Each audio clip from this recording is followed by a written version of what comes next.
Hello and welcome back. Happy winter solstice, everyone. Today is Saturday, December 21st, 2024, and we are finishing Lirael today. Today we read the epilogue and see how this fantastic book ends and what we can look forward to next year, if you so join me, in Abhorsen. So, I can't believe we're here. I'm so excited to read this.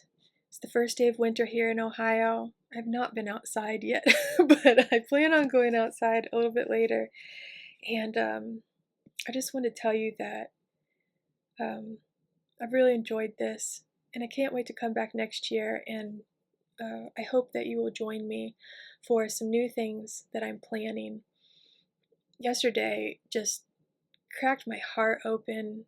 I remembered so many things that I'd forgotten, and I realized that I've said a few things here and there during these reads. If you watch the beginning and the ends of my video, don't just skip to the readings.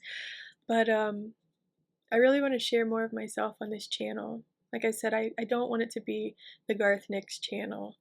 My plan was to use these readings as a way for me to get used to the sound of my own voice, essentially, and get more comfortable being in front of a camera and sharing myself and using my voice.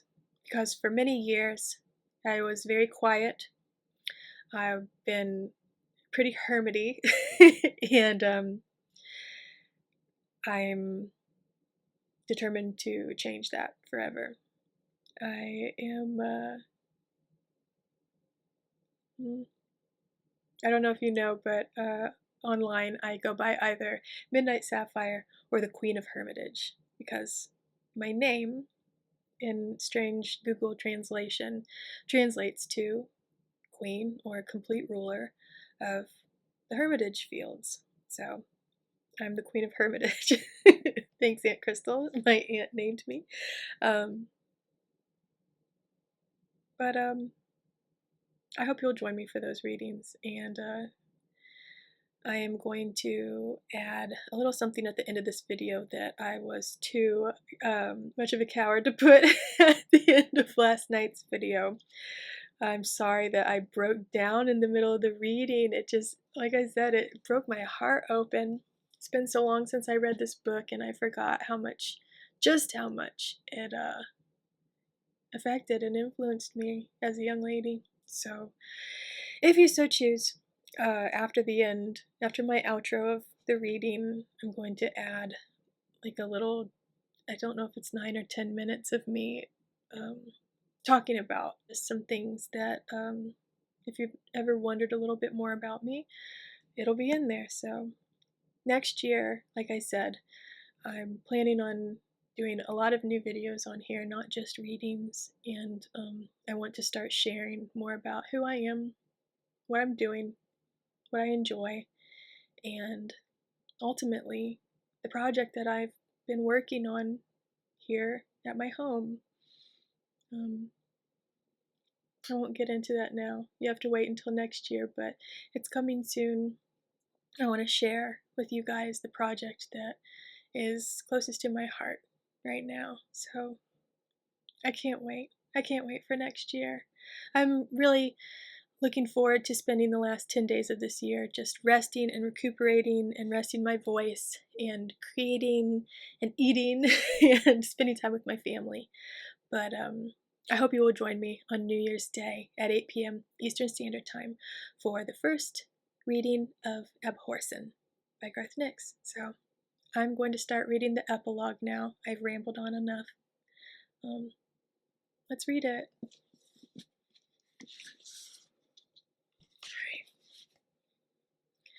Epilogue. Dear Sam, I'm writing to you local style, with a quill pen and some wretchedly thick paper that soaks up the ink like a sponge.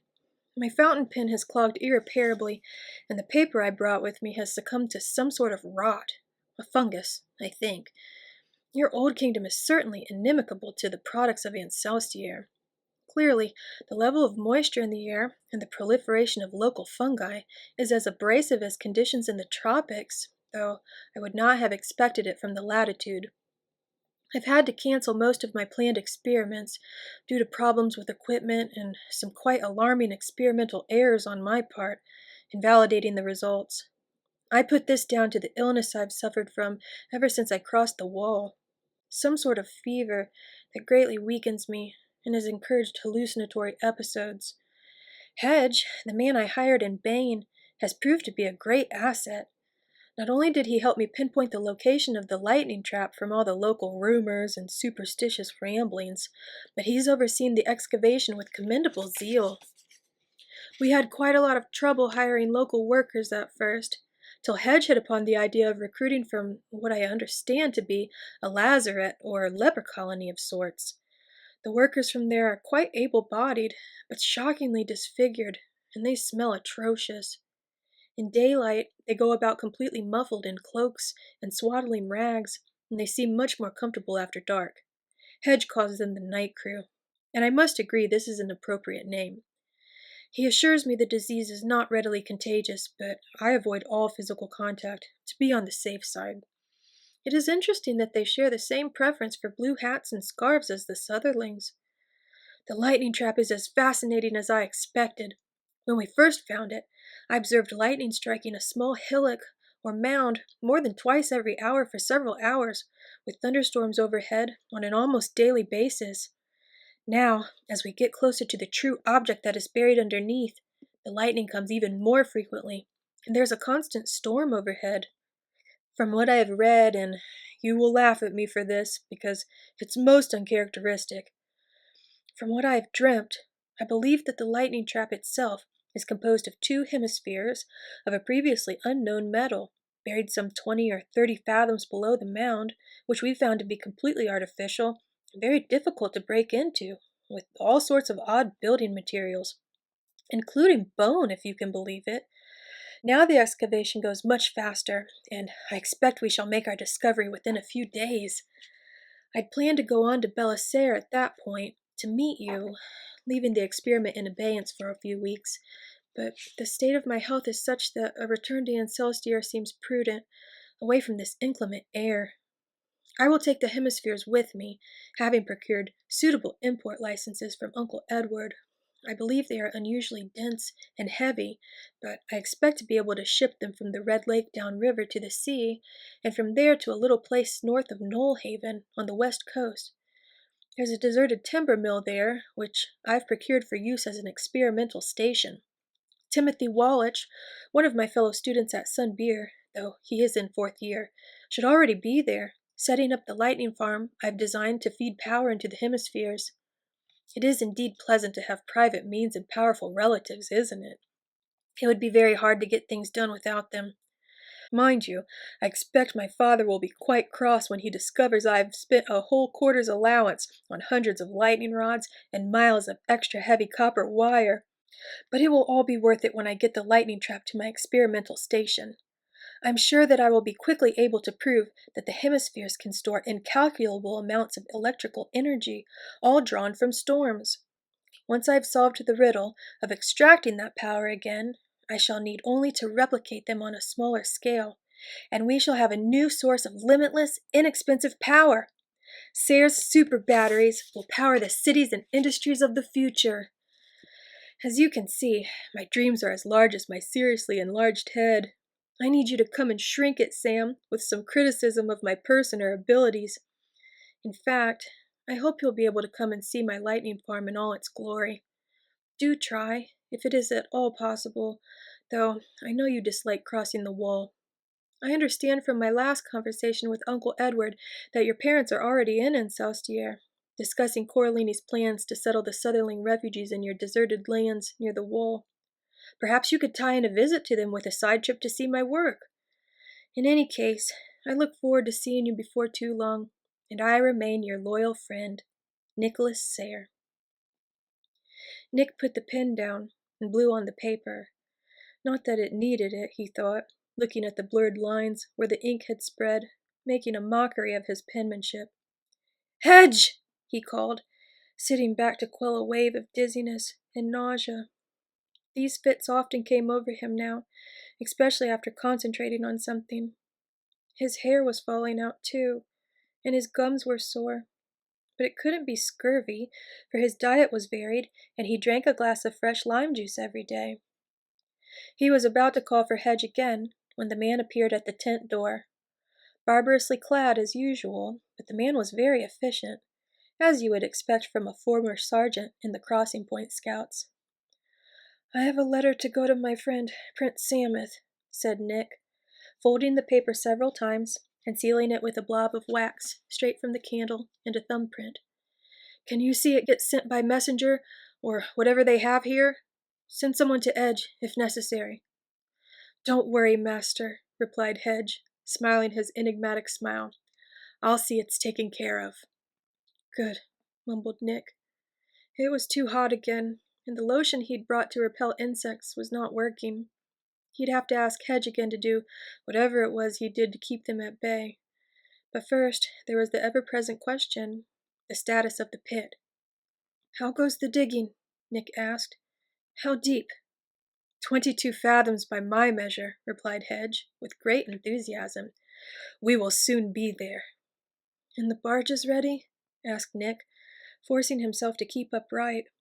He really wanted to lie down, and the room started to spin, and the light began to gain a strange redness that he knew was only in his own eyes. "I need to recruit some sailors," said Hedge. "The night crew fear water because of their affliction, but I expect my new recruits to arrive any day. Everything is taken care of, master," he added, as Nick didn't reply.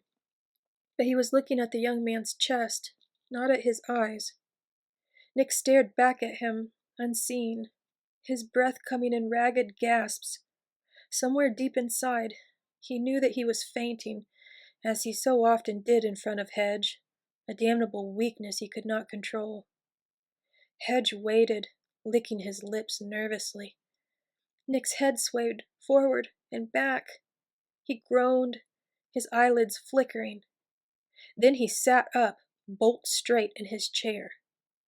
Nick had indeed fainted, and there was something else behind his eyes, some other intelligence that had lain dormant. It suddenly sang now, accompanied by fumes of acrid white smoke that coiled out of Nick's nose and throat. "I'll sing you a song of long ago. 7 shine the shiners, oh! What did the 7 do way back when? Why, they wove the charter then. 5 for the warp from beginning to end, 2 for the woof to make and mend. That's the 7, but what of the 9? What of the 2 who chose not to shine? The 8th did hide all away, but the 7 caught him and made him pay. The 9th was strong and fought with might, but lone Uranus was put out of the light, broken in 2 and buried under hill, forever to lie there, wishing us ill." There was silence for a moment after the song. Then the voice whispered the last 2 lines again. "Broken in 2 and buried under hill, forever to lie there, wishing us ill." "But it is not my song, Hedge. The world spins on without my song. Life that knows not my lash crawls unbidden wherever it will go. Creation runs amok, without the balance of destruction, and my dreams of fire are only dreams. But soon the world will fall asleep, and it will be my dream that all will dream, my song that will fill every ear. Is it not so, my faithful Hedge?" Whatever spoke did not wait for Hedge to answer. It went on immediately, in a different, harsher tone, no longer singing. "Destroy the letter, send more dead to Clore, and make sure that they slay the prince, for he must not come here. Walk in death yourself, and keep watch for the spying daughter of the Clare, and kill her if she's seen again. Dig faster, for I must be whole again!" The last words were shouted with a force that threw Hedge against the rotting canvas of the tent, to burst out into the night. He looked back through the rent, fearful of worse, but whatever had spoken through Nick was gone. Only an unconscious, sick young man remained, blood slowly trickling from both nostrils. I hear you, Lord, whispered Hedge, and as always, I obey. And that is the end of Lirael. 487 pages, 44 chapters, plus prologue and epilogue. We did it. We finished this book. Hooray! Thank you so much for listening. I hope you enjoyed that reading. That was fun to read. So now you have been introduced to our bad person that is going to be quite a piece of work in our next book. So I hope you will stick by and come along with me on our new adventure into Abhorsen on New Year's Day, 2025, January 1st at 8 p.m. Eastern Standard Time. Thank you so much, everyone. This has been a lot of fun. I can't believe I started doing this on my birthday this year on October 1st. And yeah, stick with me. It's going to be a lot of fun next year. So 10 days off and then right back at it for all of January. So again, stay tuned after the video if you want to learn a little bit more about me. If you don't want to see me crying anymore, though, just click off and hopefully come hang out with me on New Year's Day. But until then, I hope you have a wonderful summer, winter solstice. Well, summer solstice if you're somewhere else in the world. I suppose that's today too. But have a great day. Merry Christmas to everyone that's celebrating. Happy Hanukkah. Happy Kwanzaa. What else is there? Happy Yule. Happy winter solstice. And Happy New Year. Have a great rest of your year. Take care. I love you. And as always, may your magic manifest. Bye. See you next year. Or stay tuned. Here it comes. Oh my god. I just finished reading the last chapter of Lirael, and I can't stop crying. I'd read this book so long ago, and I knew it was my favorite book. I remember reading it and just like, oh my god, I couldn't believe it. I couldn't believe that I'd found a book that made me feel so seen. Like, and how silly is that? Like a fantasy book, a young adult fantasy book. But I remember feeling so alone as a young lady. Like, all I wanted was to be accepted. I wanted friends. And I had a few friends, but I wanted somebody that really like understood me. I knew how to get along with people, and I was such a people pleaser as a kid, and even worse as a young adult. Like, I've really had to rewire my brain. And I can't believe I've made it this far. And reading that chapter, like, oh my god, it just hit me right in my heart. I am not the same person I used to be at all. And I'm so grateful for that. Because I don't want to be that anymore. I don't want to be her. I don't want to hurt like that. I don't want to feel alone, like I don't have anyone. And I had people. I did. I had family. I had friends. I just wanted so badly to feel like I wasn't so different from everyone else. And I like they say, you put on airs, you just have to have that, like, I don't give a fuck attitude. And I did it. I fooled everyone. Like, well, I don't care, fuck that, whatever. But I didn't feel like that in my heart. I felt so alone. And I feel so bad for Lirael reading that chapter, because I felt like that. Like, at certain points in my life, it's just like, oh my god, I can't go back. Like, everything I thought was gonna happen, everything that I thought was really happening, it's not. Like, it was something completely different than I thought. And it always ended up being so much better.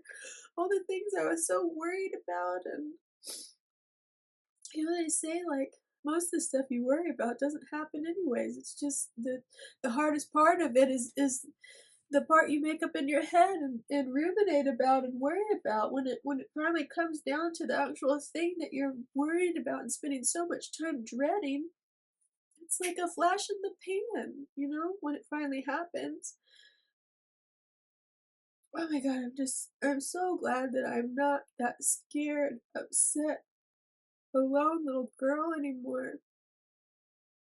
And I mean, Lirael's 19 in this book, but I mean, she might as well be 10.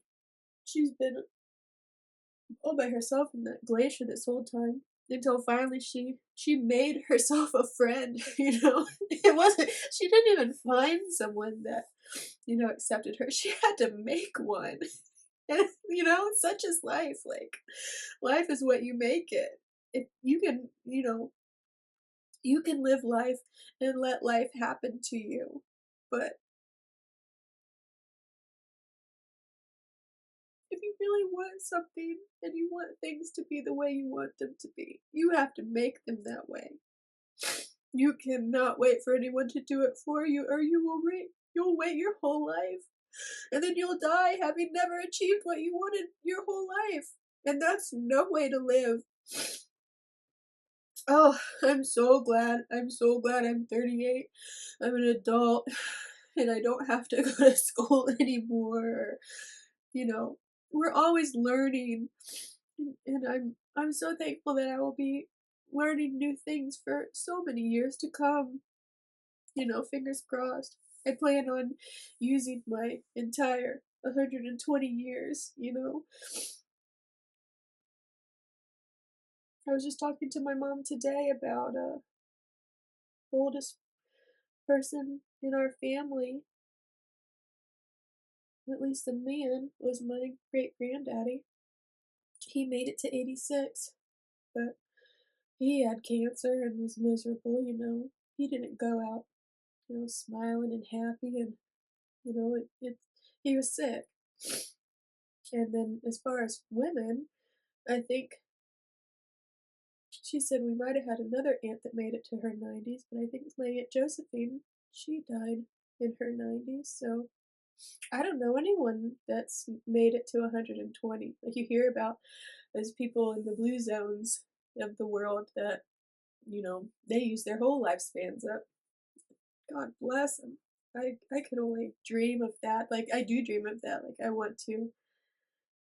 I feel like I've seen my final days the same way. Like, oh my god, this book is so wild. Like, how the Claire, they reach a certain age and then sorry, their sight becomes so much that they go and shut themselves away and slowly leave. And I feel like I've done past life regret. I've done past life regressions, and I've been hypnotized, and I've done a QHHT, quantum hypnosis. QHHT, quantum hypnosis. I can't remember what it stands for. It's by Dolores Cannon. It's this special hypnosis technique. And I think that I've seen myself old and surrounded by my family. And I get up and I tell everyone, oh, I love you, like, oh, and I touch them all, and they're all smiling and saying, oh my gosh, thank you so much. We've really enjoyed our time with you. Everybody was saying bye, bye, see you again soon. And 2 people took me away, and then like I shot up and went somewhere else during my hypnosis, but I will carry that with me for the rest of my life. And I hope and I pray, like, it's one of my greatest wishes that vision becomes reality. That, you know, I don't want to say my deathbed, because I was in a bed, and then I got up and I walked away. I hope I get to experience that vision. I hope that vision becomes my reality, because it was so beautiful. And I honestly can't think of, like, with the deaths that I've been privy to, that I've experienced in my 38 years, like, I can't imagine a better death than what I saw for myself, so. Oh my god. Oh, I have to get to editing. I don't want to edit this. It's gonna make me cry all over again.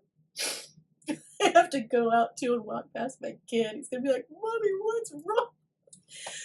Oh man. I hope that you read books and have experiences that touch your heart the way this series has touched mine. And I still have another book to go. Holy crap. And there are 2 books I've never even read before. So maybe we'll read those together. I'll ask everyone what they think about that when I finish the next book. I planned on doing something a little bit different. I did not want this to become the Garth Nix channel. But I'm enjoying this so much. And like, I had never read any other books that make me feel like these do.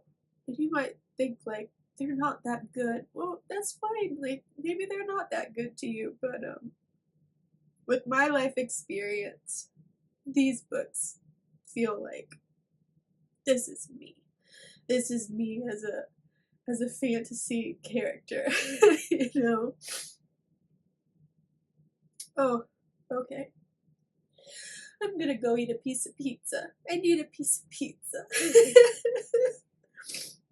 Okay. I'm gonna go get my shit together. Oh my god. This is so vulnerable.